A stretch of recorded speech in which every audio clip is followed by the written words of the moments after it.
সোহেল হোসেন আপনি লিখেছেন, প্রথমবারের মতো মিস ইউনিভার্স প্রতিযোগিতায় অংশ নিল সৌদি নারী।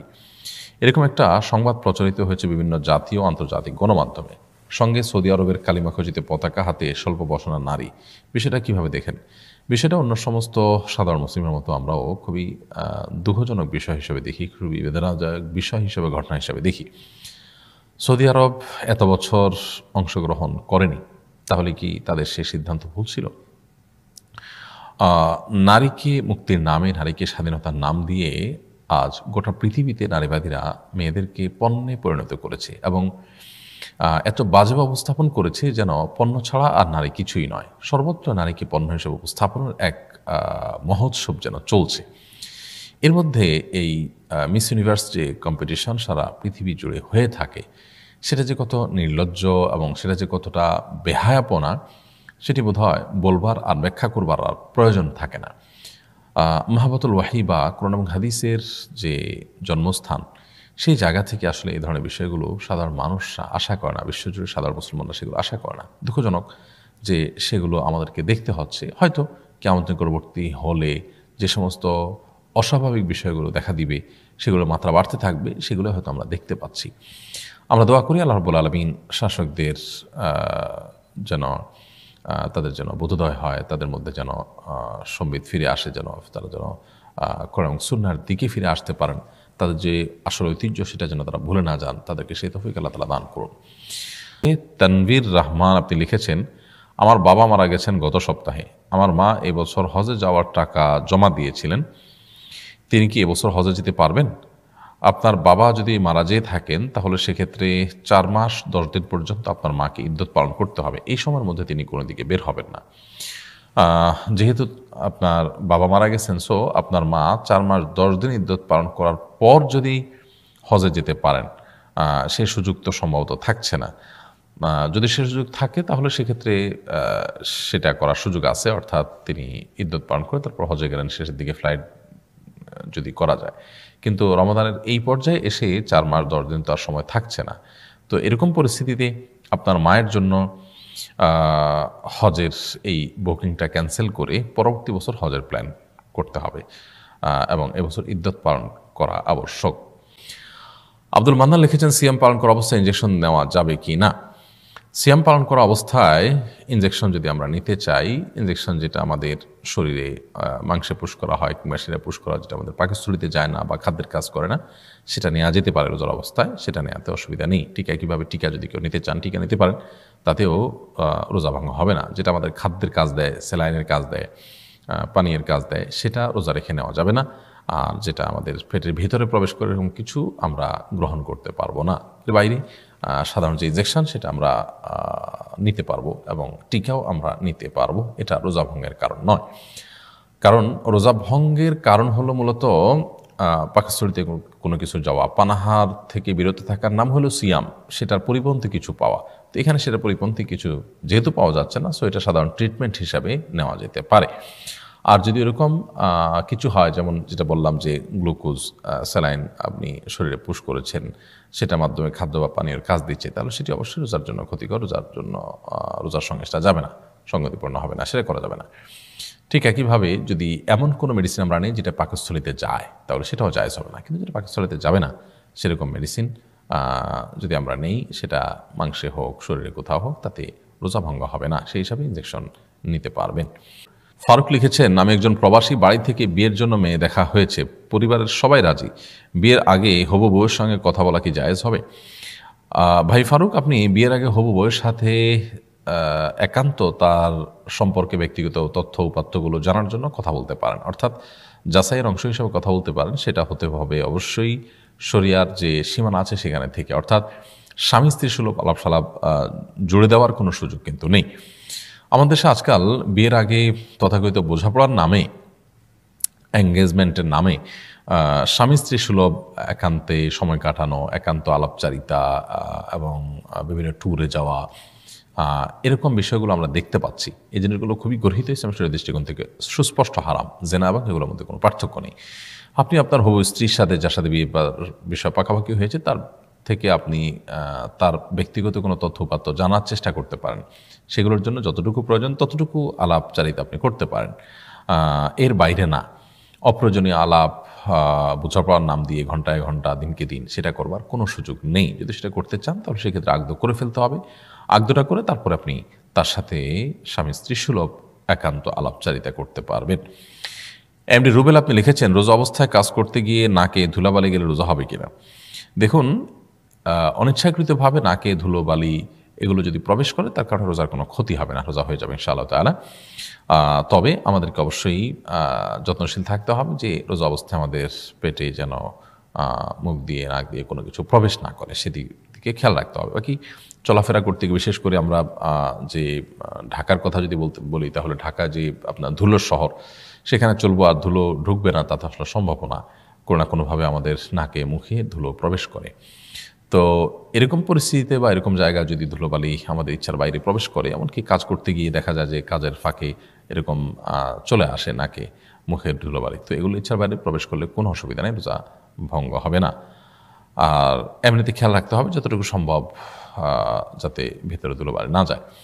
অহেতুক বারবার থুতু ফেলে ফেলে মুখ পরিষ্কার করার আলাদা কসরত করার কোনো প্রয়োজন নেই। তবে এমনি সাধারণ যত্নশীল থাকলেই হবে যেন নাক মুখ দিয়ে কোনো কিছু প্রবেশ না করে। এর বাইরেও যদি কাজ করতে গিয়ে বা চলতে গিয়ে ধুলাবালি প্রবেশ করে ফেলে ইনশাআল্লাহ রোজা হয়ে যাবে। আমরা যখন মুখে অনুভব করব ধুলাবালি তখন থুতু ফেলে দিলেই হবে শুধুমাত্র। মারুফ হাসান আপনি লিখেছেন, সম্প্রতি মৌলভীবাজারে বৈদ্যুতিক তার ছিঁড়ে বিদ্যুতায়িত হয়ে একই পরিবারের 6 সদস্য মারা যান। মারা যাওয়ার পর বিদ্যুৎ কর্তৃপক্ষ জানায় বিদ্যুতের লাইন বসানোর পর তারের নিচে ঘর করেছিলেন ফয়জুর। আমরা এখন বিদ্যুতের তারটি সরিয়ে নিব। স্পষ্ট এখানে দায়িত্ব অবহেলা ছিল। এরকম ঘটনার জন্য কী ধরনের শাস্তিমূলক ব্যবস্থা নেওয়া উচিত বলে মনে করেন? দেখুন, আমাদের এই দেশের মতো এত লম্বা লম্বা কথা বলা নেতাদের দেশ আরেকটি পাওয়া কঠিন হবে সম্ভবত, যে দেশে আসলে কোনো আইনের শাসন বলতে কিছু আছে বলি আমরা সাধারণ মানুষ অন্তত মনে করি না। এখানে আপনি দেখবেন যে একের পর এক মানুষ মারা যাচ্ছে, নাম দেওয়া হচ্ছে দুর্ঘটনা। সেখানে কারো না কারো দায়িত্ব থাকছে, কারো না কারোর অবহেলা থাকছে, কারো না কারোর উপরে দায় বর্তাচ্ছে, কিন্তু কেউ সে দায় নিতে রাজি নন। বিদ্যুতের তার এর নিচে ঘর যদি হয়ে থাকে তাহলে সেই ঘর নির্মাণ হওয়ার থেকে নিয়ে আজও পর্যন্ত এটা দেখভাল করার দেখার মতো কেউ কি ছিল না। এবং এখন বিদ্যুৎ কর্তৃপক্ষ বলছে তার সরিয়ে নিচ্ছেন, তার মানে আগে তার দেওয়াটা ভুল ছিল। তাহলে সে ভুলের খেসারত দিতে হলো একটা ফ্যামিলিকে, একটা পরিবারের 6 সদস্যকে। তো সেই খেসারতের মূল্য কি এদেরকে দিতে হবে না? বাস্তবতা হলো যে আমাদের সমাজে প্র্যাকটিসটা যা, তাতে কাউকে এর জন্য কোনো মূল্য দিতে হবে না। যার হারাবে সে বুঝবে এবং সে আক্ষেপ করবে, তার আফসোস থাকবে এবং তার কষ্ট নিয়ে সে দিনাতিপাত করবে। এ হলো আমাদের সমাজ বাস্তবতা। আল্লাহ তাআলা আমাদেরকে ন্যায়পরায়ণ শাসক গোষ্ঠী, আইনের শাসন প্রতিষ্ঠা হয়, সভ্য সমাজ যেন আমরা গড়ে তুলতে পারি, আল্লাহ তাআলা আমাদেরকে সেই তৌফিক দান করুন। আমরা এই মানুষগুলোর শাহাদাতের মৃত্যু যেন হয়, শাহাদাতের মর্যাদা যেন হয়, আমরা তাদের জন্য সে দোয়া করা ছাড়া আমাদের মতো অক্ষম মানুষদের আসলে আর কী বা করার আছে। খুবই দুঃখজনক এবং খুবই লজ্জাজনক অধ্যায় এটি আমাদের জন্য, যে একের পর এক মানুষ মারা যায় কিন্তু এই মৃত্যুগুলোর জন্য কোনো দায় নিতে হয় না সংশ্লিষ্ট কাউকেই। এবং এই রকম একটা অনাচার, এরকম একটা বিশৃঙ্খল, এরকম একটা অনিয়মের দেশ, সেটাতে আবার দেখা যাবে যে আমাদের নেতাদের কথার কত ফুলঝুড়ি, কত চাপাবাজি, কত কথা তাদের। আল্লাহ তাআলা আমাদেরকে হেদায়েত দান করুন, আমাদের নেতাদেরকে হেদায়েত দান করুন। আইনের শাসন যেন প্রতিষ্ঠা হয়। পৃথিবীর কোনো সভ্য সমাজে মানুষের মৃত্যুর জন্য কেউ দায় নিবে না, এবং যার হারাবে সে শুধুমাত্র ধুকে ধুকে মরবে, এরকমটি কোনো সভ্য সমাজে আদৌ কি কল্পনা করা যায়? আমার তো মনে হয় না। যারা পৃথিবীর বিভিন্ন দেশের প্রচলিত আইনের শাসন সম্পর্কে ন্যূনতম ধারণাও রাখেন, যে আমাদের চাইতে অনেক পিছিয়ে থাকা দেশও এ সমস্ত দিক থেকে তারা অনেক এগিয়ে, বাট আমাদের দেশটা অদ্ভুত একটা দেশে পরিণত হয়েছে, যে এখানে কোনো আইনের শাসন বলতে কিছু নাই, মানুষ জীবনের কোনো মূল্য নাই। কে মারা গেল, কদিন আগে ছাদের উপর থেকে টব না যেন ইট পড়ে এক ভদ্রলোক বা ভদ্র মহিলা মারা গেলেন, কেউ কাউকে দায় নিতে বাধ্য করা হয়নি। তো এই অনিয়মের দেশে আমাদের প্রত্যেকে নিজের সেফটি নিজেকে খেয়াল করতে হবে এবং নিজের নিরাপত্তার বিষয়ে নিজেকে নিশ্চিত করতে হবে। আল্লাহ তাআলা নিহত মানুষগুলোকে সাহায্যের মর্যাদা দান করুন, তাদের জীবিত যে সমস্ত আত্মীয় স্বজন আছে তাদেরকে আল্লাহ তাআলা শোক সইবার সামর্থ্য দান করুন। ফারিহা তাসনিম আপনি লিখেছেন, কিছুদিন আগে জগন্নাথ বিশ্ববিদ্যালয়ে এক ছাত্রী আত্মহত্যা করেছে। আত্মহত্যার জন্য নিজের সহপাঠী ও 2 শিক্ষককে দায়ী করেছে। আরেক শিক্ষার্থী নিজের শিক্ষকের বিরুদ্ধে যৌন নিগ্রহের অভিযোগ করেছে। এ ধরনের অহরহ ঘটনা ঘটছে, প্রতিকারের উপায় কি? দেখুন, প্রতিকারের উপায় তো একেবারে পরিষ্কার। আমরা যতদিন পর্যন্ত আমাদের ধর্মীয় শিক্ষাটাকে আমাদের জন্য অপ্রয়োজনীয় মনে করব, যতদিন পর্যন্ত এটাকে বোঝা মনে করব, যতদিন পর্যন্ত নৈতিক শিক্ষাকে আমরা ইগনোর করব, ততদিন পর্যন্ত এই ধরনের পরিস্থিতি থেকে আমরা উত্তরণের কোনো পথ খুঁজে পাবো না। আমাদের সমাজ থেকে যখনই নৈতিক শিক্ষার বালাই এটাকে দূর করে দেওয়া হয়েছে, এটা যখন আমরা রাখি নাই, তখন থেকে কিন্তু এই ধরনের অধপতনগুলো অনেক বেশি পরিমাণে আমরা দেখতে পাচ্ছি। এবং যারা বলে যে শিক্ষক বাবার মতো, আমার মনে হয় এই ধরনের ঘটনাগুলো তাদের গালে চপটাঘাতের মতো। বাবা বাবাই, শিক্ষক বাবার মতো হতে পারেন না। বরং একজন অ্যাডাল্ট নারী পুরুষ, তারা শরিয়া যাদেরকে মাহরামের তালিকায় রেখেছেন, বাবা, ভাই, এরকম আরও যারা আছেন, তারা ছাড়া আর যারা গায়ে মাহরাম আছেন, তাদের সাথে আসলে তথাকথিত বাবার মতো, তথাকথিত ভাইয়ের মতো এ ধরনের কোনো সম্পর্ক করে তাদের সাথে পর্দার বিধানকে ইগনোর করা বা পর্দার বিধানকে লঙ্ঘন করার কোনো সুযোগ নেই। সেই পথে যারাই পা বাড়াবে তারাই তার করুণ পরিণতি বরণ করবে। আমাদের বিশ্ববিদ্যালয়গুলোতে শিক্ষার্থীদেরকে পর্দা মেনটেন করতে দেওয়া হচ্ছে না, তাদেরকে তাদের ধর্মীয় চর্চা করতে দেওয়া হচ্ছে না। এরকম অস্থিরতা বাংলাদেশে আগে কখনো হয়েছে, এরকম ভয়াবহ রূপ পরিগ্রহ করেছে শিক্ষা খাতে অন্তত, এটা আমার মনে হয় কেউই বলতে পারবেন না। আল্লাহ তাআলা আমাদেরকে উদ্ধার করুন এবং আমাদের বন্ধুকে বোঝার তৌফিক দান করুন। ইসলাম কেন নারীদেরকে পর্দার ব্যাপারে যত্নশীল হতে বলেছে, কেন এটাই নারীর মূল রক্ষা কবচ, কেন এটাই নারীর সবচেয়ে বড় সম্ভ্রমের ব্যাপার, সম্ভ্রান্ত হওয়ার প্রমাণ, সেটি বুঝবার সুযোগ বোধহয় সমস্ত ঘটনাগুলো থেকে আমাদের তৈরি হয়। আল্লাহ তাআলা আমাদেরকে সেই তৌফিক দান করুন। শাহিদুর রহমান টিপু, আপনি লিখেছেন, আমি শুধুমাত্র তারাবি নামাজে মনোযোগী হওয়ার জন্য চোখ বন্ধ রাখি। চোখ খোলা রাখলে দুনিয়ার চিন্তা চলে আসে, এতে নামাজ হবে কিনা? দেখুন, মনোযোগ বৃদ্ধি করবার জন্য চোখ বন্ধ করে নামাজ পড়লে নামাজ হবে। তবে সাধারণ অবস্থাতে চোখ খোলা রেখে স্বাভাবিকভাবে নামাজ পড়াটাই হলো উত্তম। কারণ মনোযোগ সৃষ্টি হয় না এছাড়া, সেই জন্য তিনি চোখ বন্ধ করতে চান। এরকম যদি হয় তাহলে সেক্ষেত্রে তিনি এটা করতে পারেন। বাকি সর্বত্র সব সময় আপনার সব নামাজে চোখ বন্ধ করেই নিয়মিত নামাজ পড়া আপনার মনোযোগের কোনো কজ ছাড়াও সেটা অনুচিত, সেটা সুন্নাহ নয়। নবী সাল্লাল্লাহু আলাইহি ওয়াসাল্লাম স্বাভাবিক রাখতেন চোখ। তবে যেটি বললাম যে মনোযোগ বৃদ্ধি করবার প্রয়োজনে যদি কেউ করতে চান সেটি তিনি করতে পারেন। নাইমুল ইসলাম, আপনি লিখেছেন, কিছুদিন আগে একটি মেডিকেল কলেজের শিক্ষিকা নবীর শানে বেয়াদবিমূলক মন্তব্য করে, আন্দোলনের পরিপ্রেক্ষিতে আবার ক্ষমাও চায়। আমাদের শিক্ষা প্রতিষ্ঠানগুলোতে এ ধরনের ঘটনা বিস্তার লাভ করছে। কর্তৃপক্ষ নানা সময়ে প্রশ্রয় দিচ্ছেন। সাধারণ শিক্ষার্থী হিসেবে এক্ষেত্রে আমাদের করণীয় কি? সাধারণ শিক্ষার্থীদের তীব্র আন্দোলন গড়ে তোলা উচিত। ইমানের এই সমস্ত বিষয়গুলোতে আসলে কোনো কম্প্রোমাইজ করবার কোনো সুযোগ নেই। সংখ্যাগরিষ্ঠ মুসলমানদের এদেশে কয়েকজন সংখ্যালঘু উগ্র নাস্তিক ইসলাম বিদ্বেষী শিক্ষক বা প্রিন্সিপাল বা ভিসি বা যে হন না কেন সংশ্লিষ্ট কর্তৃপক্ষ, তারা যদি গণমানুষের চিন্তা বিরোধী, বিশ্বাস বিরোধী কোনো কিছু চাপিয়ে দিতে চায়, তাহলে অবশ্যই একজন সাধারণ শিক্ষার্থী হিসাবে আমাদের সেখানে প্রতিবাদ করতে হবে এবং জোরালো প্রতিবাদের মাধ্যমে সমস্ত অন্যায়কে থামাতে হবে। এবং এর উদ্যোগ যদি আমরা না নিই, তাহলে আজকে তারা যদি এক কদম অগ্রসর হয়ে থাকে, কালকে দু কদম অগ্রসর হবে, এরপরে হয়তো আরও ভয়ঙ্কর পরিস্থিতির মুখোমুখি তারা আমাদেরকে করবে। এই জন্য প্রত্যেককে যার যার জায়গা থেকে এই সমস্ত অনাচারের বিরুদ্ধে তীব্র আন্দোলন গড়ে তুলতে হবে। নাহিদুল ইসলাম লিখেছেন, ঢাকা বিশ্ববিদ্যালয়ের আরবি বিভাগের শিক্ষার্থীদের আয়োজনে বিশ্ববিদ্যালয়ের বটতলায় কোরআন তেলাওয়াতের অনুষ্ঠান হয়েছে। এ নিয়ে নানা রকমের হইচই শোনা গেছে। বিভাগীয় চেয়ারম্যানকে শোকজ করার ঘটনাও আমরা শুনেছি। বিষয়টিকে আপনি কীভাবে দেখেন? দেখুন, এটা তো বেশ কয়েকদিন আগের ঘটনা এবং এই ঘটনা নিয়ে নানা মন্তব্য ইতিমধ্যে হয়ে গেছে। বিশ্ববিদ্যালয়, এটাকে বলা হচ্ছে বহু সংস্কৃতির ধারক। তো বহু সংস্কৃতির ধারক যে প্রতিষ্ঠান, সেখানে কোরআন কারীমের তেলাওয়াত হলে মানে বেশিরভাগ শিক্ষার্থীদের যে সংস্কৃতি, মুসলিমদের সংস্কৃতি, সেটি থাকলে সমস্যাটা কোথায়?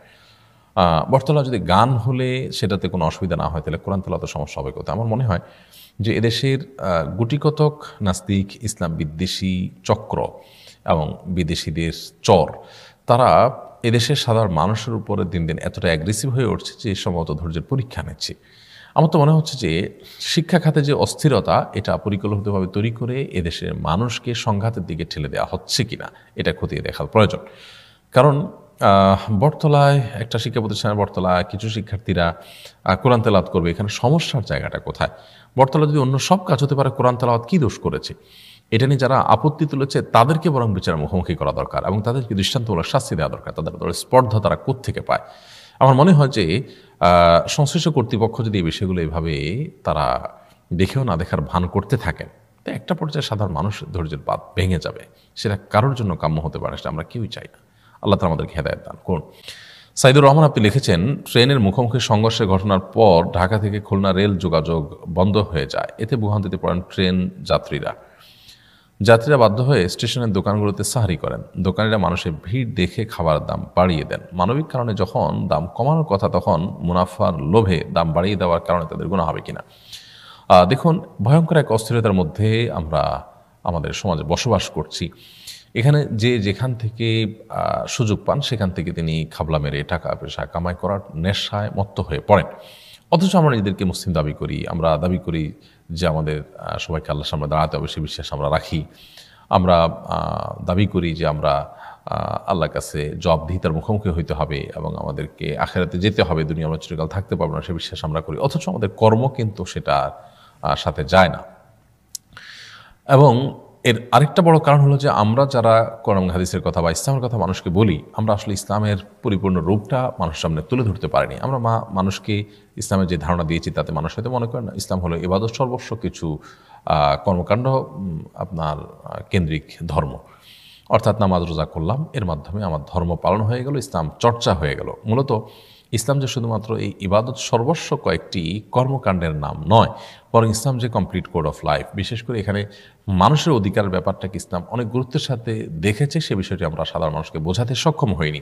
যার কারণে এরকম বিভিন্ন পরিস্থিতিতে দেখা যায় একজন নামাজি মানুষও তিনি অবৈধ উপার্জন করছেন, তিনি হারাম উপার্জন করছেন, মানুষকে ঠকিয়ে, মানুষকে ঠেকিয়ে, মানুষকে বিপদে ফেলে বা মানুষ মধ্যে ক্রাইসিস সৃষ্টি করে তারপর সেখানে মুনাফা করার চেষ্টা, ব্যবসা প্রতিষ্ঠান থেকে নিয়ে, উদ্যোক্তা থেকে নিয়ে, আপনার কলকারখানার মালিক থেকে নিয়ে বিভিন্ন পর্যায়ের মানুষজনকে আমরা দেখি যে এই সুযোগটি তারা গ্রহণ করছেন সন্দেহাতীতভাবে। এটি খুবই দুঃখজনক।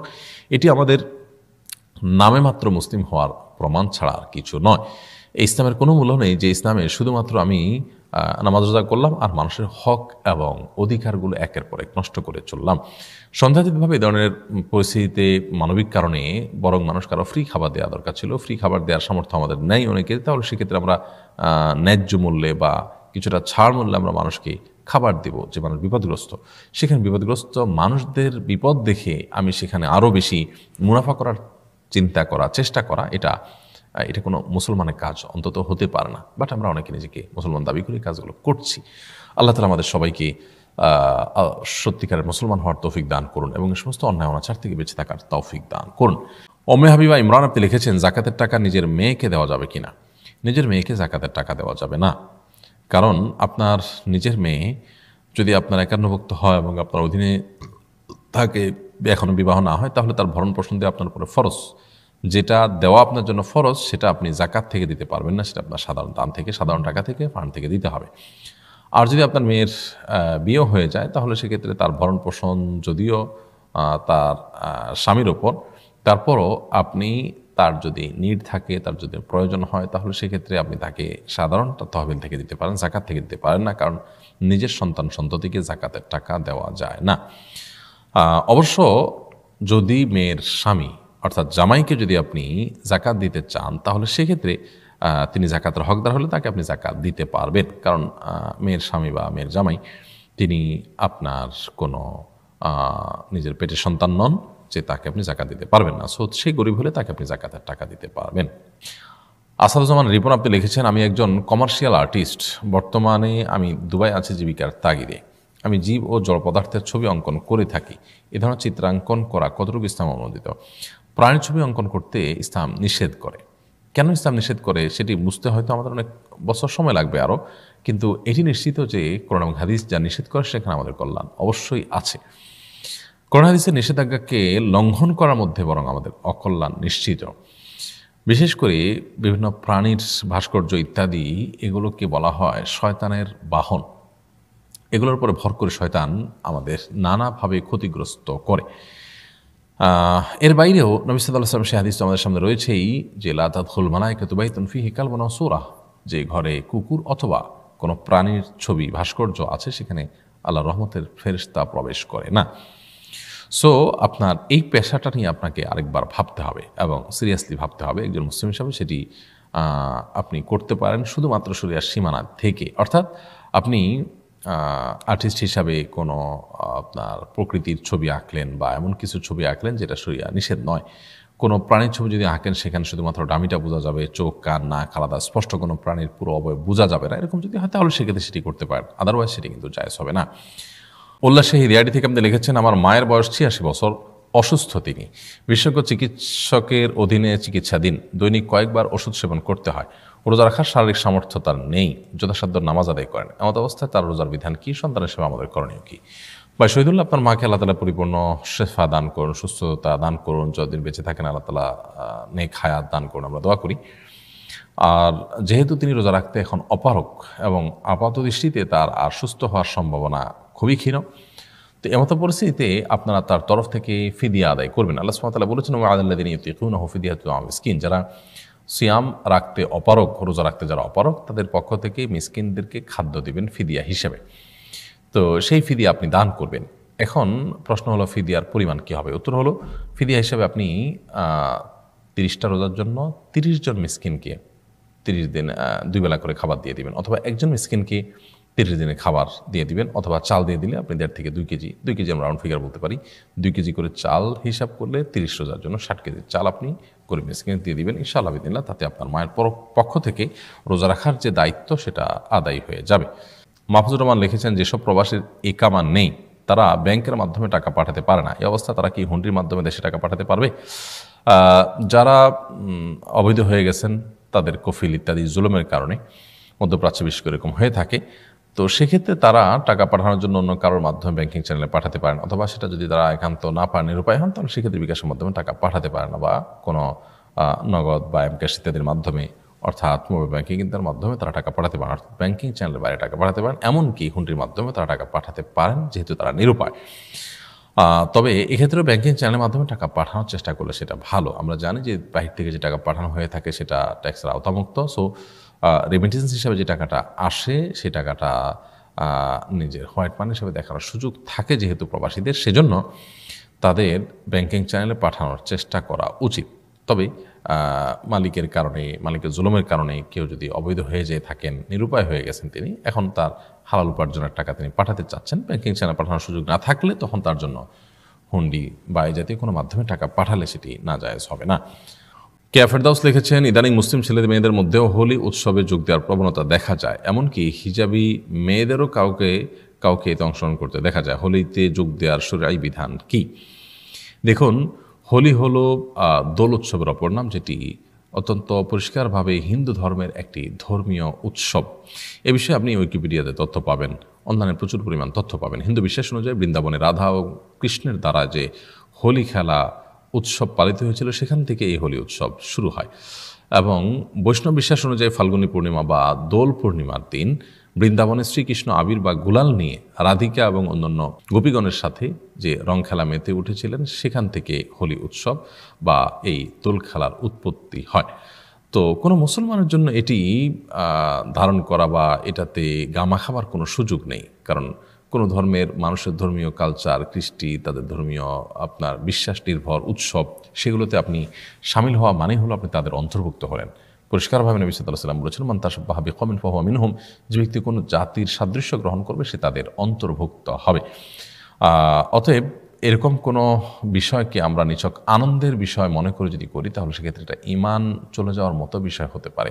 খুবই দুঃখজনক যে আজকাল আমরা জাস্ট অনুষ্ঠান সর্বস্ব, জাস্ট আপনার উৎসব সর্বস্ব আমাদের জীবনকে আমরা গড়ে তুলছি, অর্থাৎ যেখানে উৎসব ফুর্তি পাচ্ছি সেখানে আমরা গা ভাসাচ্ছি, সেখানে ব্যাপারটা এমন যেন নিজের বাবা মারা গেলে সেখানেও সে উপলক্ষ যদি ফুর্তি করার কোনো সুযোগ থাকে বোধহয় আমরা সেখানেও ফুর্তি করতে যাব, এরকম একটা অবস্থা। তো ঈমানের বিষয়টা এরকম না যে আমার বিশ্বাস পরিপন্থী বিষয়ে আমি কাজ করব। বিশ্বাস পরিপন্থী কোনো কাজ যদি আমি করি সেটা আমার নিজের বিশ্বাসের প্রতি নিজের অবিচলতার অভাব রয়েছে, ঘাটতি রয়েছে, এটা সুস্পষ্ট প্রমাণ। এটা উদারতা নয়, এটা হলো আমার বিশ্বাসের বিষয়ে আমার উদাসীনতা। আমি বিশ্বাস করি একজন মানুষ আমার বাবার খুনি, তাহলে সেক্ষেত্রে আমি তাকে আপন করে নেওয়া এটা উদারতা নয়, বরং এটা আমার বাবার প্রতি আমার উদাসীনতার প্রমাণ। ধর্মীয় স্বাধীনতার জায়গা থেকে প্রত্যেকটা ধর্মের মানুষ তার ধর্মের কাজ করবে, কিন্তু একজন মুসলমান অন্য ধর্মের মানুষের ধর্মীয় কাজে সামিল হওয়ার কোনো সুযোগ নেই। অতএব হোলি উৎসবে কেউ সামিল হলে সেটি ঈমান হরণকারী বিষয় পর্যন্ত হতে পারে। এলেক্স মন এআইডি থেকে আপনি লিখেছেন, রোজা রেখে হট ব্যাগে গরম পানি ভরে সেক নেওয়া যাবে কিনা। গরম পানির সেক যদি নেন আপনি রোজা রেখে হট ব্যাগে, তাতে কোনো অসুবিধা নেই, কারণ রোজা ভঙ্গ হবে না। বিশেষ করে অসুস্থজনিত কারণে যদি এরকম কোনো সেক ইত্যাদি নিতে হয় গরম পানি দিয়ে বা অন্য কোনো থেরাপি নিতে হয়, তাতে কোনো অসুবিধা নেই। রোজা ভঙ্গের মূল বিষয়টি আমাদেরকে মাথায় রাখতে হবে যে সেরকম কোনো কিছু যেন দেখা না যায়, অর্থাৎ আমাদের পাকস্থলীতে খাবার গেল, পেটে খাবার গেল, অথবা খাবারের কাজ দিল, এরকম কোনো বিষয় যেন না ঘটে। তাহলে সেক্ষেত্রে আপনি এ জাতীয় সেক ইত্যাদি নিতে পারেন, কোনো অসুবিধা নেই, কারণ রোজা ভঙ্গ হবে না। মনির হোসাইন অপিভি এআইডি থেকে আপনি লিখেছেন, আমি ইতালি প্রবাসী, আমার বাবা মা দুজনেই দিনের ব্যাপারে বেখেয়াল। আমার বাবা মাঝে মধ্যে এমন কথা বলেন ইসলামের ব্যাপারে, আমার মনে হয় যে আমার বাবার ঈমান আদৌ আছে কিনা তা নিয়ে প্রশ্ন আছে। আমি বড় ছেলে হিসাবে কি করতে পারি জানাবেন ইনশাআল্লাহ। ভাই মনির হোসেন, প্রথমত আপনার পরিবারকে দিনের বেসিক বিষয়গুলো তাদেরকে বোঝানো দরকার, যে দিনটা ছেলে খেলা নয় এবং ঈমানটা ছেলে খেলা নয় যে যা খুশি তা বললাম, যা খুশি তা করলাম, বরং এখানে আমাদেরকে সিরিয়াস হতে হবে, দায়িত্বশীল হতে হবে এবং দায়িত্বশীলতার পরিচয় আমাদেরকে দিতে হবে। তা যদি আমরা না করি তাহলে সেক্ষেত্রে আল্লাহর কাছে আমরা বেঈমান হব, এবং বেঈমানদের পরিণতি কী হতে পারে সেটা তাদেরকে বোঝানো দরকার। এটা নিজে যদি সম্ভব হয় আপনি বোঝাবেন, না হলে আপনার বাবা মার উপরে প্রভাব ফেলতে পারেন এরকম ব্যক্তিদেরকে দিয়ে আপনি তাদেরকে বোঝাবার চেষ্টা করবেন, সেরকম দিন এবং ঈমানের পরিবেশে তাদেরকে নেওয়ার চেষ্টা করুন। বিশেষ করে অমুসলিম প্রধান দেশে বা সেরকম কোনো জায়গায় থাকলে মানুষের ঈমানের বিষয়টা দিন দিন অনেক ক্ষেত্রে ঠুনকো হয়ে যায় এবং বিশেষ করে পরিবেশ দ্বারা তারা প্রভাবিত হয়ে যান। তো এক্ষেত্রে তাদেরকে ভালো পরিবেশে আপনি নিয়ে আসার চেষ্টা করতে পারেন, ভালো পরিবেশ দেওয়ার চেষ্টা করতে পারেন, সেই সাথে আল্লাহ তাআলার কাছে দোয়া করতে পারেন। আর নিজের সন্তান হিসাবে তাদের সাথে আপনার উত্তম আচরণ, সুন্দর ব্যবহার, আপনার যত রকমের আপনার ইতিবাচক অ্যাপ্রোচে তাদেরকে দাওয়াত দেওয়ার সুযোগ আছে সেগুলো আপনি দিতে থাকবেন, সেই সাথে চোখের পানি ফেলে আল্লাহ তাআলার কাছে দোয়াও করতে থাকবেন। এবং তাদেরকে কোন অ্যাঙ্গেল থেকে বোঝালে তারা ইসলাম বুঝবেন বা এই সমস্ত বিষয়ে হেয়ালিপনা করবেন না, আপনি সেই অ্যাঙ্গেল থেকে বোঝানোর চেষ্টা করবেন। কেউ লজিক পাগল থাকেন, কেউ হয়তো অন্য কারোর বিশেষ ব্যক্তিদের কথা শুনেন, কেউ হয়তো পরিবার দ্বারা প্রভাবিত হন। তো তার পরিস্থিতি বুঝে তার জন্য আপনার আইডিয়া বের করতে হবে এবং তার জন্য পলিসি ঠিক করতে হবে। আমরা দোয়া করি আল্লাহ তাআলা আপনার বাবাকে এই ধরনের কথাবার্তা থেকে বেঁচে থাকার তৌফিক দান করুন যেগুলো ঈমান হরণকারী বিষয়। এমনি সাদ হোসেন সৈকত আপনি লিখেছেন, রোজা রেখে দিনে ঘুমালে কি রোজার কোনো সমস্যা হবে? না, রোজা রেখে দিনে ঘুমলে রোজার কোনো অসুবিধা হবে না, কারণ ঘুম এটা রোজা ভঙ্গের কোনো কারণ নয়। পানাহার বা যৌনাচার এগুলোতে যদি বেঁচে থাকেন তাহলে রোজার বেসিক স্ট্রাকচার ঠিক থাকবে, দাঁড়িয়ে যাবে। এরপর আপনি যদি সকাল থেকে ফজরের পর থেকে জোহর পর্যন্ত ঘুমান বা জোহর পরে আসর পর্যন্ত ঘুমান, এতে রোজার কোনো অসুবিধা হবে না। তবে অবশ্যই আলস্যতার মধ্যে দিন পার না করে বা বন্দিগি অন্যান্য কাজকর্মের মধ্যে মগ্ন থাকা ভালো, কিন্তু আপনি লম্বা একটা সময় যদি ঘুমান তাতে রোজার কোনো ক্ষতিও হবে না, এর কারণে কোনো গুনাহও হবে না। এমনিতেই সাধারণভাবেই আমরা যদি শুয়ে বসে অলস সময় কাটাই, একটা হলো কেউ রাতে ডিউটি করেছেন বা রাতভর ইবাদত করেছেন, তার কারণে তিনি ধীরে ঘুমিয়েছেন, সেটা ভিন্ন কথা। কিন্তু অলস সময় কাটানোর জায়গা থেকে তিনি যদি এভাবে ঘুমিয়ে শুয়ে বসে সময় নষ্ট করেন তাহলে সেটা অবশ্যই অনুচিত কাজ, গর্হিত কাজ, কিন্তু এর সাথে রোজা হওয়া না হওয়ার কোনো সম্পর্ক নেই। এরপরে হানজালা আপনি লিখেছেন, আইডি থেকে, আমি গর্ভবতী, আমি পানি মুখে দিয়ে উজু করতে পারছি না, মুখে পানি নিলেই বমি বমি ভাব হয়, আমি কি তেমন করে নামাজ পড়তে পারবো? বোন, আপনার এরকম পরিস্থিতিতে মুখে পানি নেওয়ার প্রয়োজন নেই, কারণ মুখে পানি নেওয়া তো আসলে কোনো ফরজ বা ওয়াজিব নয়, বরং এটা সুন্নত কাজ, অর্থাৎ কুলি করা সুন্নত কাজ। আপনি উজু করলে মুখ ধুলেন, হাত ধুলেন, পা ধুলেন, মাথা মাসে করলেন, তাহলে আপনার উজু হয়ে যাবে। অতএব আপনি সেভাবে উজু করতে পারেন যেখানে আপনি মুখ ধোয়াটা থেকে অ্যাভয়েড করলেন, তাহলে সেক্ষেত্রে সেটা আপনার ইয়ের জন্য, আপনার ওজুর জন্য কোনো ক্ষতিকর বিষয় হবে না। অর্থাৎ আপনি মুখে কুলি করার, যেটা মুখে পানি নেওয়া যেটা, সেটা থেকে আপনি বিরত থাকলেন, তাহলে হলো। অবশ্য ফরজ গোসল হলো ভিন্ন কথা, সেক্ষেত্রে আপনাকে ভালো করে মুখ ধুয়ে গড়গড়া করে কুলি করতে হবে। সেই সাথে আমরা বলতে চাই যে গর্ভবতী মায়েদেরকে তো প্রচুর পানি পান করতে হয়। এখন আমার প্রশ্ন হলো যে আপনি কীভাবে পানি পান করেন? নিশ্চয়ই আপনাকে পানি পান করতে হয়, সো আপনি অল্প করে মুখে নিয়ে প্রয়োজনে কুলি করবেন, তারপরেও ফরজ গোসল হলে আপনাকে কুলি করতেই হবে। আর যদি অজু হয় তাহলে সেক্ষেত্রে আপনি কুলিটা এড়াতে পারেন যদি আপনার কষ্ট হয় সেক্ষেত্রে। মোহাম্মদ আশিক আপনি লিখেছেন, শরীর থেকে কি পরিমাণ রক্ত বের হলে রোজা ভেঙে যায়? দেখুন, রক্ত বের হওয়াটা মৌলিকভাবে রোজা ভাঙার কোনো কারণ নয়, কিন্তু যদি রক্ত অনেক বেশি পরিমাণে বের হয়, এত বেশি পরিমাণে বের হয় যে তার এর কারণে শরীর দুর্বল হয়ে যায় এবং তিনি রোজা রাখতে অপারগ হন, তাহলে সেক্ষেত্রে তখন রোজা রাখতে অপারগ হওয়ার কারণে তিনি বাধ্য হয়ে তিনি রোজা ভাঙতে হয় তাকে। তো এই জন্য প্রয়োজন ছাড়া অতিরিক্ত শরীর থেকে রক্ত বের করা, যার ফলে দুর্বল হয়ে রোজা ভেঙে ফেলতে হতে পারে, সেটা জায়েজ নয়। এমনিতেই রক্ত বের হওয়াটা রোজা ভঙ্গের কারণ নয়। যে পরিমাণ রক্ত বের হলে বিশেষ করে আমাদের রোজা ভাঙার মতো পরিস্থিতি তৈরি না হয়, সেরকম রক্ত যদি ইচ্ছাকৃতভাবে বের করার দরকার হয়, অর্থাৎ রক্ত দেওয়া হয় কাউকে, তো সেটা জায়েজ আছে। এটা মৌলিকভাবে রোজা ভঙ্গের কারণ নয়। তবে হ্যাঁ, অনেক বেশি পরিমাণে রক্ত বের হলে মানুষ পিপাসার্থ হতে পারে, দুর্বল হয়ে যেতে পারে এবং রোজা ভাঙা লাগতে পারে, সেই জায়গা থেকে এত বেশি পরিমাণ রক্ত বের করা জায়েজ নয়। এটা হলো রোজা ভাঙার পথ উন্মোচন হতে পারে সেই জায়গা থেকে। বেসিক্যালি রোজা ভঙ্গের কোনো কারণ নয় শরীর থেকে রক্ত প্রবাহিত হওয়া।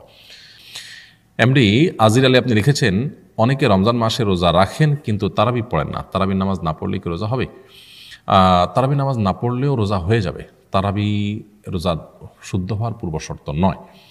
দুটি স্বতন্ত্র ইবাদত, একটির সাথে আরেকটা রিলেটেড বা সম্পর্কযুক্ত শর্তযুক্ত এরকম বিষয়টা নয়। তবে এটা ঠিক যে তারাবির ফজিলত রয়েছে বিপুল পরিমাণে। নবী সাল্লাল্লাহু আলাইহি ওয়াসাল্লাম বলেছেন, মান কামা রমাদানা ঈমানান ওয়া ইহতিসাবান গুফিরা লাহু মা তাকাদ্দামা মিন যামবি। যে ব্যক্তি ঈমান এবং নিষ্ঠার সাথে, ইখলাসের সাথে আল্লাহকে খুশি করবার জন্য রমজান মাসে দাঁড়িয়ে সালাত আদায় করে, সে ব্যক্তির পূর্বের সমস্ত গুনাহগুলো আল্লাহ তাআলা মাফ করে দিবেন। তো এই জন্য তারাবির নামাজ ইচ্ছাকৃত বাদ দেওয়া উচিত না। হ্যাঁ, কখনো বাদ গেলেও কোনো বিশেষ কারণে সেটা ভিন্ন কথা, তবে নিয়মিত বাদ দেওয়াটা অবশ্যই অনুচিত কাজ। কিন্তু তারপর যদি কেউ বাদ দেন, তাতে সুন্নাত মুআক্কাদাতর করলেন, তিনি কবিরা গুনাহে লিপ্ত হয়েছেন, ব্যাপারটা সেরকম না, এবং এর কারণে তার রোজা হবে না, ব্যাপারটা সেরকম না। তবে হ্যাঁ, রোজা বাদ দিলে কিন্তু সেটা অত্যন্ত ভয়াবহ অপরাধ হিসাবে বিবেচিত হবে, কারণ হলো রোজা রাখাটা ফরজ আর তারাবির নামাজ পড়াটা সুন্নাহ। মাহবুব রহমান আপনি লিখেছেন, কিছু কাপড়ের দোকানে রমজানের সাইনবোর্ড ঝুলানো থাকে, এখানে জাকাতের শায়লুঙ্গি পাওয়া যায়, শায়লুঙ্গি দিয়ে জাকাত দেওয়ার বিধান কি? গরিবের যেটা কাজে আসবে না, আপনি নিজে থেকে কোনো একটা জিনিস ফিক্স করে গরিবকে দিলেন, সেটা তার কাজে আসতে পারে না পারে, এরকমভাবে জাকাত আদায় করা উচিত নয়, জায়েজ নয়। গরিবের জন্য অধিকতর উপযোগী পন্থায় জাকাত আদায় করতে হবে। নগদ টাকা দিলে তার সুবিধা অনুযায়ী তার প্রয়োজন পূরণ করতে পারে, এরকম ক্ষেত্রে তার চোখে নগদ টাকা দিয়েই জাকাত দিতে হবে। আর যদি সেরকম না হয়, বরং তাকে কোনো নির্দিষ্ট কিছু কিনে দিলে তার উপকার হবে, আপনি জানেন, তাহলে সেই জিনিসটা তারা কিনে দিলেন, সেটি দিয়ে জাকাত আদায় করা যেতে পারে। কিন্তু শাড়ি লুঙ্গি আপনি ফিক্স করে দিলেন, তার দরকার হোক বা না হোক, সেটা আবার বিশেষ করে এই শাড়ি লুঙ্গিগুলোর মান থাকে অনেকই আপনার খারাপ। তো এরকম লো কোয়ালিটির জিনিস দিয়ে জাকাত আদায় করলে সেটা অবশ্যই গর্হিত কাজ হবে। আল্লাহ সুবহানাহু ওয়া তাআলা বলেছেন, লান তানালুল বিররা হাত্তা তুনফিকু মিম্মা তুহিব্বুন। তোমাদের প্রিয় জিনিসটা থেকে দান না করলে আল্লাহ তাআলার কাছে তোমরা কখনো প্রিয় পাত্র হতে পারবে না, কল্যাণের অধিকারী হতে পারবে না। সো এ ধরনের কাজ করা নাজায়েজ হবে, অনুচিত হবে, এটা জাকাত আদায় করার নামে তামাশা করা হবে। রেজিয়া বেগম লিখেছেন, নামাজে সানা কয়বার পড়ব? অবশ্যই একবার পড়বেন, একাধিকবার পড়ার নির্দেশ নেই, বরং একবার পড়াটাই সুন্নাহ। নবী করিম সাল্লাল্লাহু আলাইহি ওয়াসাল্লাম সানা হিসাবে বা দোয়া ইস্তিফতাহ সালাত বা নামাজ শুরুর দোয়া হিসাবে সুবহানাকাল্লাহুম্মা ওয়া বিহামদিকা, এটা যখন পড়তেন, আরও একাধিক দোয়া আছে, সেই দোয়াগুলো হাদিস বর্ণিত যে কোনো দোয়া সানা হিসাবে পড়তে পারেন। আমরা সাধারণত সুবহানাকাল্লাহুম্মা ওয়া বিহামদিকা তাবারাকা ইসমুকা আলা জাদ্দুকা ওয়া লা ইলাহা গায়রুকা এটা পড়ে অভ্যস্ত, এটা পড়ি আমরা, এটা পড়লেই হবে, এটা হাদিসে দ্বারা প্রমাণিত। ঠিক একইভাবে নবী সাল্লাল্লাহু আলাইহি ওয়াসাল্লাম কখনো কখনো অন্য দোয়াও এখানে পড়তেন, সেগুলো পড়া যেতে পারে। এজএম সাইফুল্লাহ এআইডি থেকে আপনি লিখেছেন, সাহরির সময় শেষ হলে সাথে সাথে পানি পান করা যাবে কিনা? সাহরির সময় শেষ হয়ে গেছে, এটা নিশ্চিত হওয়ার পর আর পানি পান করার সুযোগ নেই। তবে সাহরির সময় শেষ হওয়ার আগে শেষ মুহূর্তে যদি পান করেন, তাতে রোজা হয়ে যাবে ইনশাআল্লাহ তাআলা। মোহাম্মদ হাসান আদনান আপনি লিখেছেন, স্বপ্নদোষ কিংবা গোসল ফরজ হলে গোসল না করা ছাড়া রোজা রাখা যাবে কিনা? স্বপ্নদোষ কিংবা গোসল ফরজ হলে গোসল না করা ছাড়া রোজা আপনি স্টার্ট করতে পারবেন, তবে ফজর নামাজের আগে আগে অবশ্যই আপনাকে গোসল করে ফজর নামাজ পড়তে হবে। এমএসএস জেবা এর থেকে আপনি লিখেছেন, পিল খেয়ে পিরিয়ড বন্ধ করে কি রোজা রাখা যাবে? পিল খেয়ে পিরিয়ড বন্ধ করে আপনি যদি রোজা রাখতে চান, তাহলে সেক্ষেত্রে চেষ্টা করতে পারেন, যদি তার কোনো বড় সাইড ইফেক্ট না থাকে, শরীরের বড় কোনো ক্ষতির কারণ না হয়, তাহলে সেক্ষেত্রে করতে পারেন। আর যদি এরকম বড় কোনো ক্ষতির আশঙ্কা থাকে, তাহলে সেক্ষেত্রে সেটা করা যাবে না, কারণ শরীরের ক্ষতি করে আপনার রোজা রাখার নির্দেশ শরীয়ত আপনাকে দেয়নি, বরং শরীরের দিকে লক্ষ্য করা আলাদা নির্দেশনা আমাদেরকে দিয়েছে। মারুফ মিয়া লিখেছেন, বাংলা নববর্ষে মঙ্গল শোভাযাত্রা অনুষ্ঠিত হয়, এটাকে বলা হচ্ছে হাজার বছরের সংস্কৃতি। বাঙালির সংস্কৃতি হিসেবে দৈশিক চেতনা থেকে এতে অংশগ্রহণ করা যাবে কিনা? আমরা সবাই কম বেশি অবগত যে এই মঙ্গল শোভাযাত্রা শুরু হয়েছে 1989 সনে। 1989 সনে কলকাতার কিছু শিক্ষার্থীদের উদ্যোগে ঢাকা ইউনিভার্সিটি থেকে যে এটি শুরু হয়েছে সেটি নিয়ে বহু আর্টিকেল আপনি এখনও অনলাইনে পাবেন। মাত্র 35 বছর আগে শুরু হওয়া ঘটনাকে হাজার বছরের ঐতিহ্য বলা একটা মিথ্যাচার, একটা প্রতারণা। দ্বিতীয়ত, চৈত্র সংক্রান্তি পূজা হিন্দুদের সেটাই গড়াতে গড়াতে পয়লা বৈশাখের বিভিন্ন আয়োজনে রূপ পরিগ্রহ করেছে। এছাড়া পয়লা বৈশাখের বিভিন্ন আয়োজনে হিন্দু ধর্মের বিভিন্ন আপনার তাদের ধর্মীয় বিভিন্ন কালচার, কৃষ্টি, তাদের বিভিন্ন উপাস্য, বিভিন্ন আপনার প্রাণীর মুখোশ, যেগুলো সমস্ত প্রাণীকে তারা পুজো করে সেগুলোকে বহন করা, ধারণ করা, এবং পুজোর যে অপরিহার্য আইটেমগুলো আছে আপনার কুলো, মোমবাতি, তারপর অন্যান্য আরও যে সমস্ত বিষয় আশাগুলো আছে এগুলো হুবহু কপি পেস্ট করা হয়েছে এখানে। এটাকে বাঙালি সংস্কৃতি হিসাবে মুসলমানদেরকে গেলানো হচ্ছে, যেটা খুবই দুঃখজনক, খুবই বেদনাদায়ক অধ্যায়। তো দেশীয় সংস্কৃতি তো পালন করাই যেতে পারে, সেটা যদি সত্যি দেশীয় সংস্কৃতি হয় এবং সেটা যদি কোনো ধর্মীয় কোনো সিম্বল বহন না করে, তো সেরকম সংস্কৃতি সাথে ইসলামের কোনো সংঘর্ষ না থাকলে সেটা করাতে কোনো অসুবিধা নেই। কিন্তু যেখানে পরিষ্কারভাবে অন্য ধরনের ধর্মীয় কার্যাবলী রয়েছে, এবং এরপরে বিভিন্ন বিশ্ববিদ্যালয়ের শিক্ষকদের বিভিন্ন সাক্ষাৎকার এখনও আপনি অনলাইনে খুঁজলে পাবেন যে পয়লা বৈশাখটা আসলে কি, মঙ্গল শোভাযাত্রাটা আসলে কি, মঙ্গলের উদ্দেশ্যে শোভাযাত্রা করা, তার মানে এই শোভাযাত্রা করলে মঙ্গল হবে, এটা যেমন অবৈজ্ঞানিক তেমন এটা ইসলাম কর্তৃক অসমর্থিত বিষয়। এরকম কোনো শোভাযাত্রার মাধ্যমে কল্যাণ কামনা করা এটা রীতিমতো শিরক, এটা রীতিমতো ঈমান বিধ্বংসী একটি বিষয়, এটা ঈমান পরিপন্থী একটি বিষয়। কিন্তু এটাকেই আপনার সার্বজনীন বাঙালির উৎসব হিসেবে দেখানো হচ্ছে, এবং মানে খুব লজ্জাস্করভাবে হাজার বছরের বাঙালির ঐতিহ্য বলা হচ্ছে, খুবই দুঃখজনক। তো দেশের সংস্কৃতির নামে হিন্দুয়ানি সংস্কৃতিকে ধারণ করা জায়েজ নাই, এবং এটি থেকে আমাদের বেঁচে থাকা অপরিহার্য কর্তব্য। শামীম আসিম আপনি লিখেছেন, তাহাজ্জুদ নামাজ পড়ার সময় যদি কেউ দেখে ফেলে তাহলে কি গুনাহ হবে না? এতে কোনো গুনাহ হবে না। আপনি ইচ্ছাকৃত কাউকে দেখাতে চাচ্ছেন, ব্যাপারটা সেরকম না, বরং আপনি পড়ছেন আর মধ্যে কেউ দেখে গেল, এমনকি কেউ দেখে ফেলাতে আপনার একটু ভালো লাগাও কাজ করেছে, এর কারণে আপনার কোনো গুনাহ হবে না, কারণ ইচ্ছাকৃত আপনি প্রদর্শন করতে চান নাই। এরপরে প্রশ্ন করেছেন সিদরাতুল মুনতাহা মিম, আপনি লিখেছেন, বিয়ের সময় আমি যদি অতিরিক্ত দেনমোহর ধার্য করতে নিষেধ করি, তা অভিভাবকরা মানতে না চায় এবং বিশৃঙ্খলা তৈরি করে, তাহলে করণীয় কি? এই সমস্ত বিষয়গুলোকে খুব সুন্দরভাবে ডিল করতে হবে, বোঝানোর মাধ্যমে কাউন্সিলিং করতে হবে। বিশৃঙ্খলা তৈরি করলে সেটা তাদের সমস্যা, কিন্তু আপনার জায়গা থেকে আপনি বিনম্রতার সাথে বোঝানোর চেষ্টা অব্যাহত রাখতে হবে। একান্ত যদি দেখা যায় যে এটা কারণে বিয়েই ভেঙে যায়, বিয়ে হওয়ার পথে রুদ্ধ হয়ে যায়, তাহলে সেক্ষেত্রে আপনি ছাড় দিবেন। পরবর্তীতে আপনি আপনার স্বামীকে মোহর পরিশোধ করার সময় বা বিয়ের পর আপনি তাকে ছাড় দিয়ে দিবেন, কমায় দিবেন। কারণ আল্লাহ সুবহানাহু ওয়া তাআলা কোরআনে কারীমে পরিষ্কারভাবে নির্দেশ করেছেন যে ফাইনতিবনা লাকুম আন শাইইন মিনহু ফাকুলু হারিয়াম মারিয়া, মেয়েরা যদি খুশি হয়ে তাদের স্বামীর মোহরের কোনো অংশকে ছেড়ে দেন, ছাড় দেন, তাহলে সেক্ষেত্রে স্বামীদের জন্য সেটা জায়েজ আছে। সো যদি অতিরিক্ত ঝামেলা তৈরি হয় তাহলে সেক্ষেত্রে আপনি মেনে নিলেন, বিয়ের পর স্বামীর মোহরকে আপনি কমিয়ে দেওয়ার রাইট আপনার থাকছে, আপনি তাকে সেটা কমিয়ে দিতে পারবেন। মুর্শিদুল আলম আপনি লিখেছেন, আমাদের মসজিদের খতিব সাহেব ওয়াজের মধ্যে বলেছেন মুসলমানদের কবরে নাকি আমাদের প্রিয় নবী সাল্লাল্লাহু আলাইহি ওয়াসাল্লাম আসবেন, এটা কতটুকু সত্য?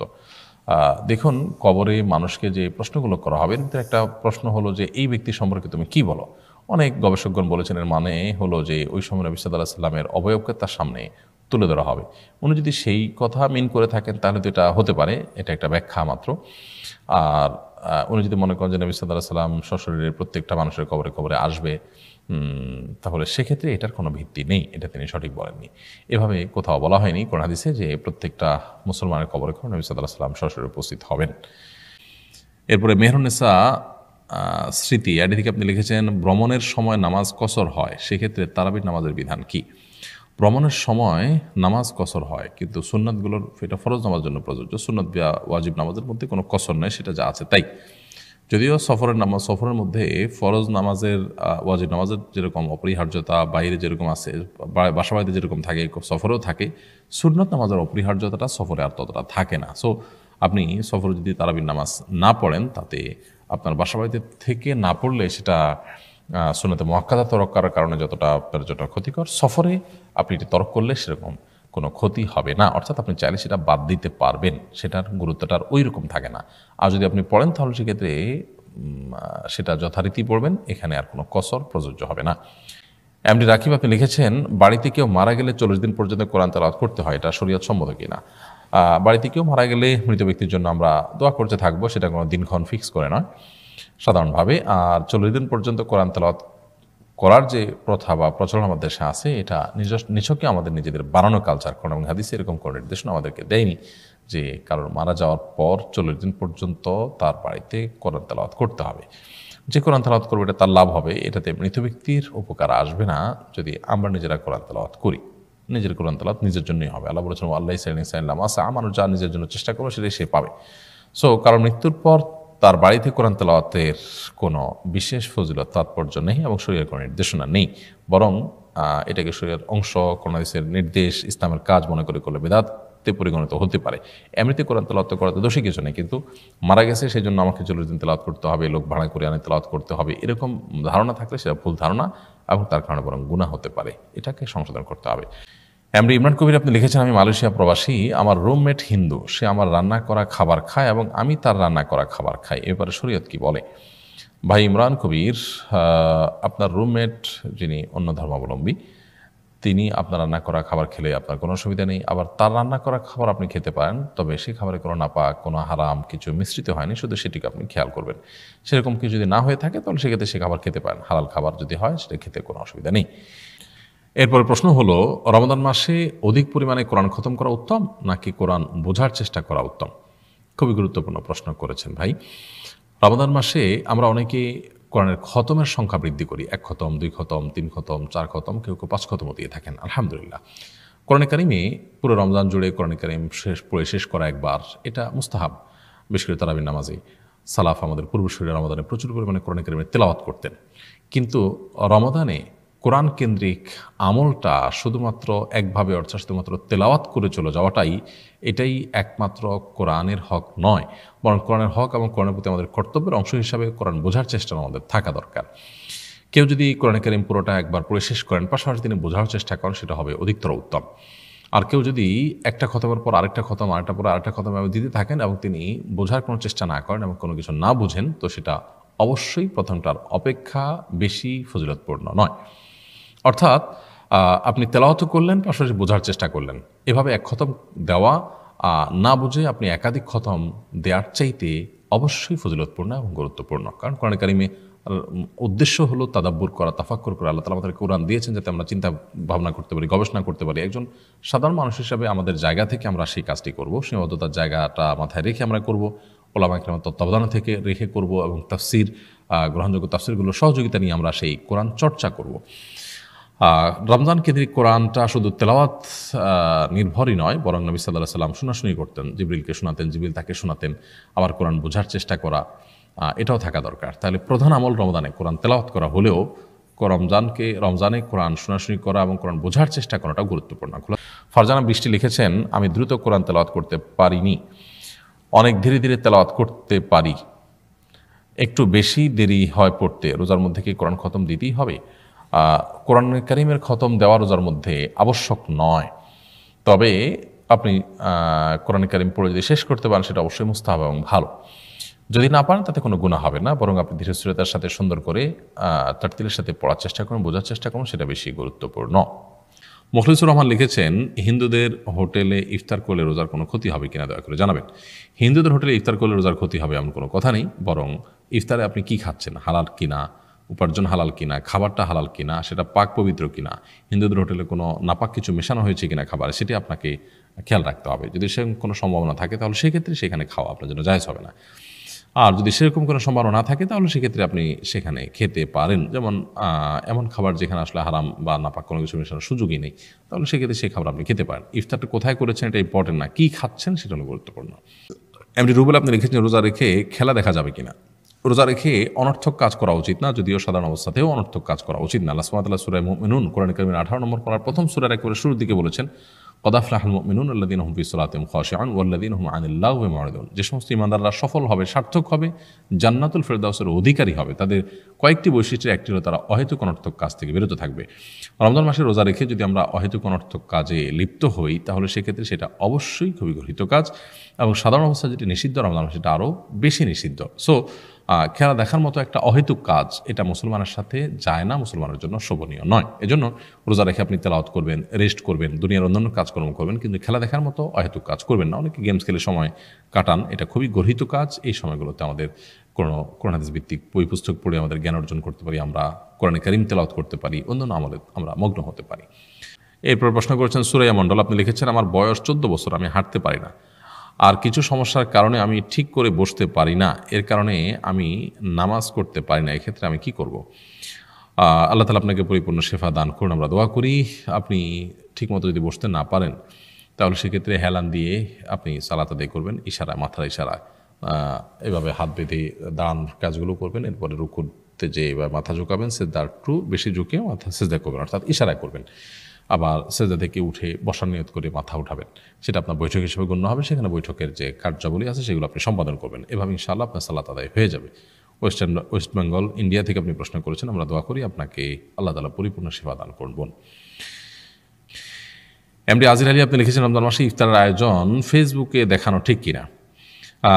যদি ইফতার আয়োজন বিরোধী প্রচারণা, প্রপাগান্ডা চালানো হয় এবং মুসলমানদের এই সুন্নাহ সম্মত সংস্কৃতি এটাকে সমাজ থেকে মুছে দেওয়ার চেষ্টা কেউ করে বা নেগেটিভ প্রচারণায় লিপ্ত হয়, তাহলে সেক্ষেত্রে সেটার বিপরীতে এই প্রচারণা করা যেতে পারে। বাকি সাধারণ অবস্থাতে এটা আসলে প্রদর্শন করবার জিনিস না, বা প্রদর্শন করা কোনো শরীয়তে এর কোনো বিশেষ তাৎপর্য বা গুরুত্ব নেই। তবে হ্যাঁ, মুসলমানদের সংস্কৃতি এর উপরে অনেক কিছু নির্ভর করে, বিশেষ করে যখন এটার বিরুদ্ধে প্রপাগান্ডা হয়, প্রচারণা হয়, তখন সেটিকে আপনার সেটি বিরুদ্ধাচরণ করবার জন্য অন্যায়ের প্রতিরোধের অংশ হিসেবে সেটি করা যেতে পারে।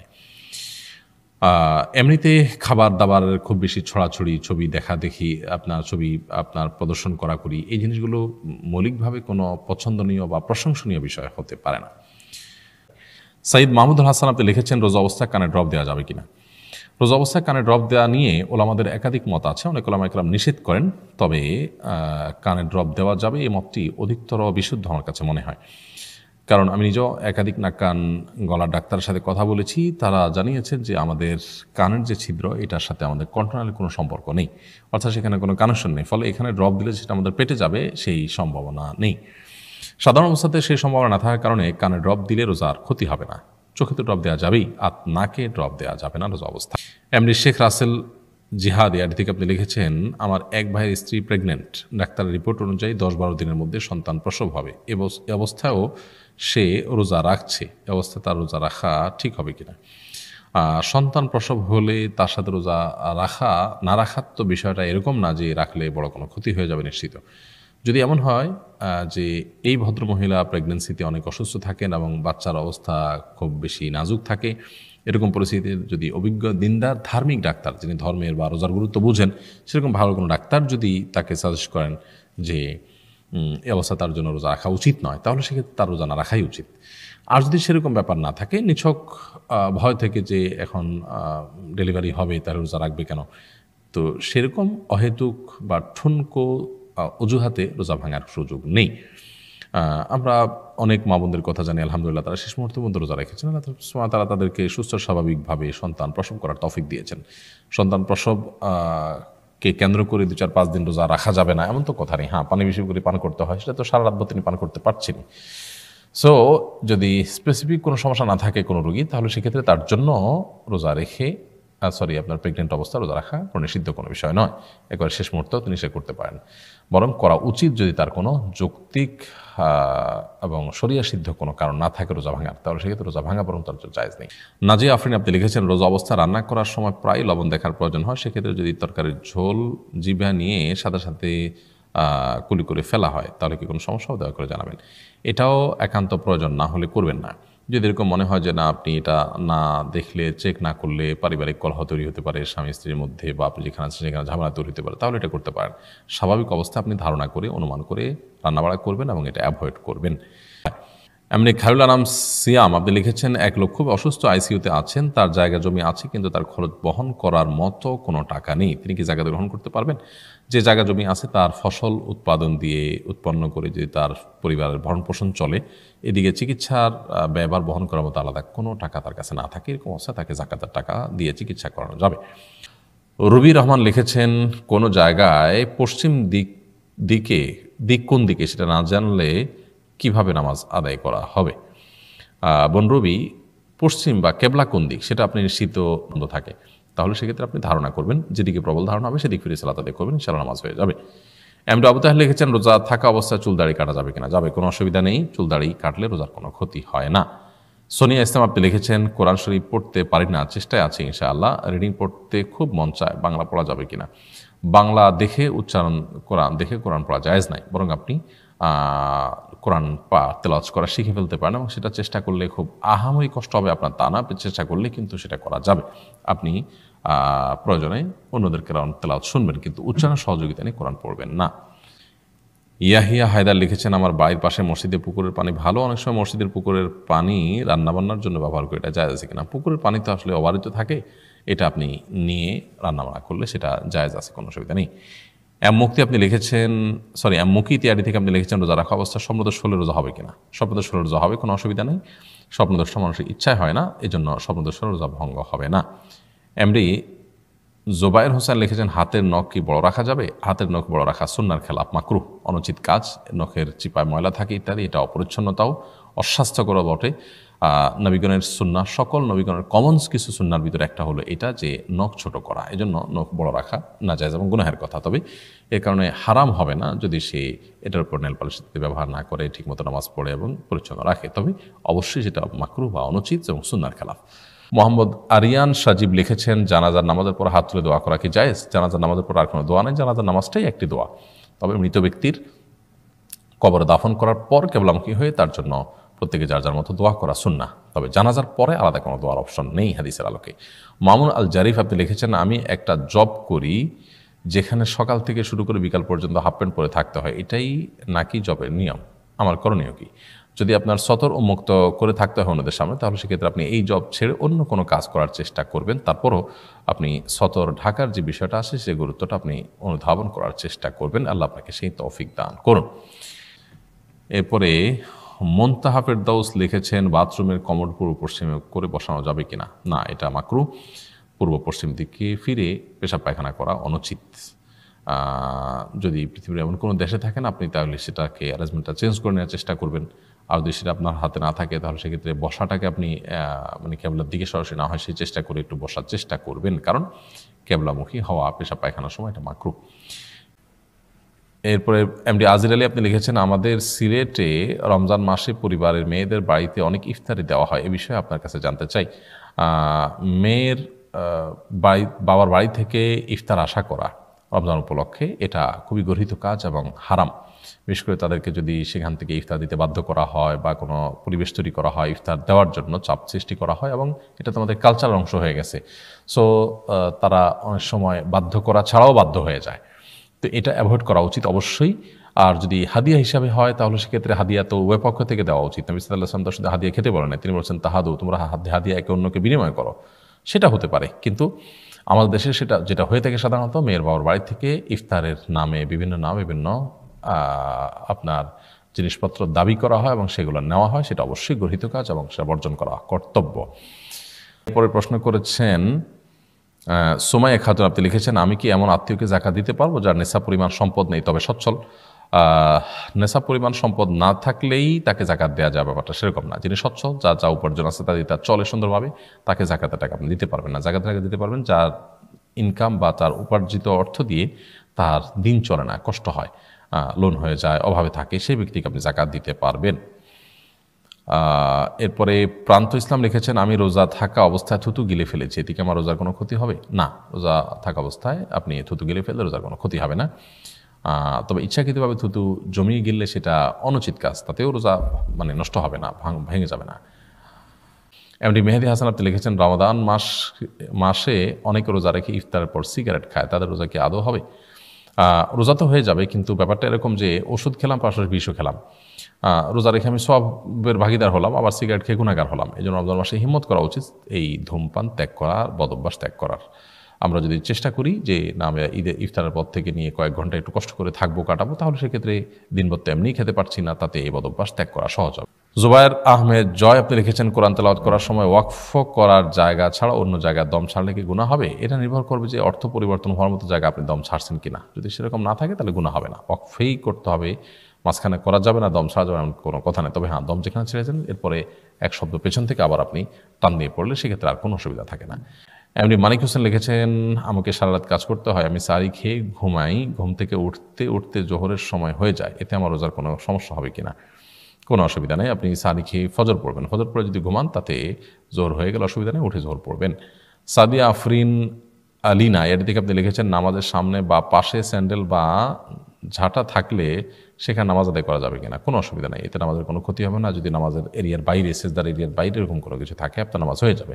তবে এমন কোনো জায়গা থাকলো যে সিজদাটা আপনার ওই ঝাড়ুর উপরে বা জুতার উপরে পড়ে বা আপনার অ্যাটেনশন নষ্ট হয়, তাহলে সেক্ষেত্রে এটা সরাই নিয়ে তারপর নামাজ পড়া উচিত। কিন্তু দূরে কোথাও আছে, সামনে আছে, তো এর কারণে আপনার নামাজের কোনো ক্ষতি হবে না। এমডি হানিফ মিয়া আপনি লিখেছেন, সাহরির সময় শেষ হওয়ার পরে দাঁতে লেগে থাকা বা দাঁতের চিপায় থাকা খাবার গিলে ফেলা যাবে কিনা? সাহরির সময় শেষ হওয়ার পর দাঁতে লেগে থাকা খাবার যদি খুব সামান্য হয়, এটা যদি ভিতরে যায় তাতে রোজা হয়ে যাবে। তবে ইচ্ছাকৃত না গেলে সম্ভব হলে এটাকে ফেলে দেওয়া উচিত। যদি চিপা চাপা থাকা সামান্য কোনাকাঞ্চি থাকে এগুলো পেটে গেলে রোজা হয়ে যাবে। এমডি সাখাওয়াত হোসেন লিখেছেন, কি দিয়ে ইফতার করা সুন্নাত জানলে উপকৃত হবে? ইফতার খেজুর দিয়ে করা সুন্নাত, যদি খেজুর না থাকে তাহলে পানি দিয়ে ইফতার করা সুন্নাত। ওম্মে হাবিব আপনি লিখেছেন, আমার প্রথম স্বামীর সঙ্গে ডিভোর্স হয়েছে, প্রথম বিয়ের একটি পুত্র সন্তান আছে, দ্বিতীয় স্বামীর ঘরে একটি সন্তান আছে। আমার বাবার বাড়ি থেকে যে সম্পদ পেয়েছি তা দুই ঘরের সন্তানের মধ্যে কীভাবে বন্টন করব? অনুপাত কীরকম হবে? দুই ঘরের সন্তানই কিন্তু আপনার সন্তান, সেই হিসাবে আপনার মৃত্যুর পর আপনার সন্তান হিসাবে তাদের সমান হারে তাদের সম্পদে তারা ভাগ পাবে। বাবার সম্পদে যেরকম ভাগ পায়, মায়ের সম্পদে ঠিক একই হারে ভাগ পাবে, এবং তারা উভয় ঘরের সন্তান, অর্থাৎ উভয় স্বামীর সন্তান হওয়ার কারণে আপনার তাদের সমান হারে পাবে, এবং এক্ষেত্রে কোনো তারতম্য হবে না যে আপনার আগের স্বামীর বা বর্তমান স্বামীর। তারা সবাই আপনার সন্তান, সেই হিসাবে পরিপূর্ণই আপনার কাছ থেকে তারা হক পাবে। খালেদা মল্লিক লিখেছেন, ছোটবেলায় আমার চোখে সূচ লেগে চোখে সমস্যা হয়, তখন আমার মা মানত করেন আমার চোখ ভালো হলে তিনি আর স্বর্ণ ব্যবহার করবেন না। আমার চোখে এমন কিছু সমস্যা আছে, এখনও কিছু সমস্যা আছে, আমার মাকে স্বর্ণ ব্যবহার করতে পারবেন? আপনার চোখের সমস্যা থাকুক কিংবা না থাকুক, আপনার মা স্বর্ণ ব্যবহার করতে পারবেন। এটি আমাদের সমাজের নিজেদের বানানো মন গড়া বিষয়, যে আমরা অনেক সময় এরকম মানত করি যে আমার এই কাজটা হলো আমি এটা করবো না। কোনো বৈধ জিনিসকে নিজের জন্য অবৈধ করা জায়েজ নয়। আল্লাহ সুবহানাহু ওয়া তাআলা বলেছেন, লিমা তুহাররিমু মা আহাল্লাল্লাহু লাক, যেটা আল্লাহ আপনার জন্য হালাল করেছেন সেটা আপনি কেন হারাম করতে চান? এই জন্য আপনার মা স্বর্ণ পরবেন। তার এই যে বলেছেন যে চোখ ভালো হলে আমি আর স্বর্ণ পরবো না, এইটা বলাতে তার জন্য স্বর্ণ পরাটা কোনো নিষিদ্ধ বা হারাম হয়ে যাবে না, এবং স্বর্ণ পড়লে যে আপনার কোনো ক্ষতি হয়ে যাবে ব্যাপারটা সেরকমও না। সঞ্জনা রায়না এডি থেকে আপনি লিখেছেন, আমার শ্বশুরবাড়ি এলাকা মহিলাদের মধ্যে প্রচলিত আছে পিরিয়ড হলে গোসল না করে বাড়ির কোনো কিছুতে হাত দিলে সেটা নাপাক হয়ে যায়। আমার শ্বাসকষ্ট আছে, একটু ঠান্ডা পেলে অনেক বেড়ে যায়। শাশুড়ি বা যা এর জন্য একরকম বাধ্য হয়েই সকালে গোসল করতে হয়। তাদেরকে বোঝানোর চেষ্টা করে ব্যর্থ হয়েছে, এতে কি আমার সাথে জুলুম করা হচ্ছে না? এমত অবস্থা করণীয় কি? অবশ্যই আপনার সাথে জুলুম করা হচ্ছে। আপনার শাশুড়ি, আপনার যা সহ আশপাশে যারা এই প্রথায় বিশ্বাস করেন তারা ভুল বা ভ্রান্তির মধ্যে আছেন। এটা শরীয়তের বা ইসলামের কোনো নির্দেশ নয়। মেয়েরা মাসিক অবস্থায় কোনো কিছুতে হাত দিলেই, গোসল ছাড়া হাত দিলে সেটা অপবিত্র হয়ে যাবে এরকম কোনো কথা নেই। বরং যে কোনো কিছু তারা ধরতে পারেন, রান্নাবাড়া করতে পারেন, কোনো সমস্যা নেই। পিরিয়ড অবস্থায় প্রতিদিন কোনো জিনিস ধরতে হলে দিনের শুরুতে তাকে গোসল করে নিতে হবে, এটি নিছকই আমাদের নিজেদের বানানো বিশ্বাস, এবং সেটার জন্য পরে চাপিয়ে দেওয়া অবশ্যই জুলুম। তাদেরকে আল্লাহ হেদায়েত দান করুন, তাদেরকে আল্লাহ তাআলা বুঝার তৌফিক দান করুন।